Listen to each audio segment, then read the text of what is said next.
How would Rabbi Kleinbaum think about this? What are the needs that she would imagine people having? How would she go about discerning that? How would she want to show up for them? And in taking that into account and thinking about what it really means to be there for the communities that we are trying to support, that we are trying to show up for, that model of leadership, of care, of concern is one that I constantly come back to as a guiding model and question in thinking about how I can try to show up. Just her attention to thinking through and debriefing interactions modeled for me the importance of rabbinic self-reflection, the importance of the understanding that our strength as rabbis comes with the capacity to reevaluate decisions we've made, to apologize when an apology is warranted, to try to correct course. And she also modeled for me a healthy relationship with financial stewardship and fundraising.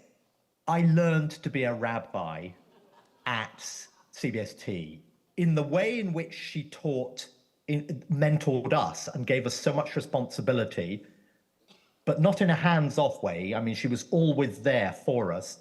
That taught me how to be a mentor for students whom I subsequently mentored. So worked you very hard, was incredibly fair, taught you a lot, gave you a huge amount of responsibility, but we also had an amazing laugh. I mean, hysterics sometimes. And of course, she didn't always behave, which is one of the things I liked. Rabbi Kleinbaum's mentorship was fabulous. The continuing impact, I should say, of applying on JTS was that I was in a senior seminar where weekly we were reporting back and talking about our internship experiences.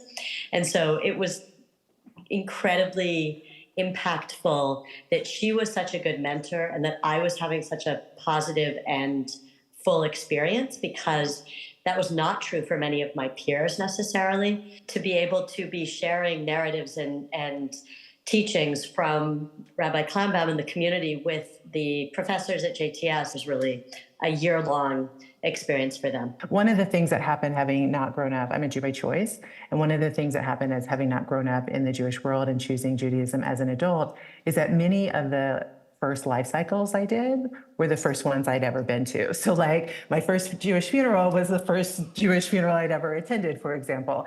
And so it was really amazing that Rabbi Kleinbaum was like, great, come over, I'll show you what I do. She invited me to her home. She walked me through all of it. And it was a holy blessing to be able to officiate that first funeral and to know that my mentor was at my back and made that possible. But mostly I carry some of the teachings that she offered during our year. I think a lot about her lesson that you should do the hard thing first. As someone who doesn't always want to do the hard thing first, much easier to do the easy thing first, it turns out. And she really pushed me on that idea of you have to do the hard thing first. And I still take that lesson all the time in my own work and try and face the difficult, challenging moments as opposed to letting them wait until later. Thank you, RSK. I'm so proud and privileged to have been invited to be a part of the CBST story, a small part. It was so meaningful to me, and I'm just so proud and so grateful to call you my rabbi. My blessing, my hope for you is that you know that the impact you have made, not just on Jews, not just on the LGBTQ community, not just on rabbis or congregants or even New Yorkers, that the impact you have made extends and ripples far and wide. And perhaps we will never know the end of its extent, which is the whole point, and that you get to feel that satisfaction and that knowledge of having lived a life that up to this moment has affected and changed and moved so many that matters, and know that we all have your back from here.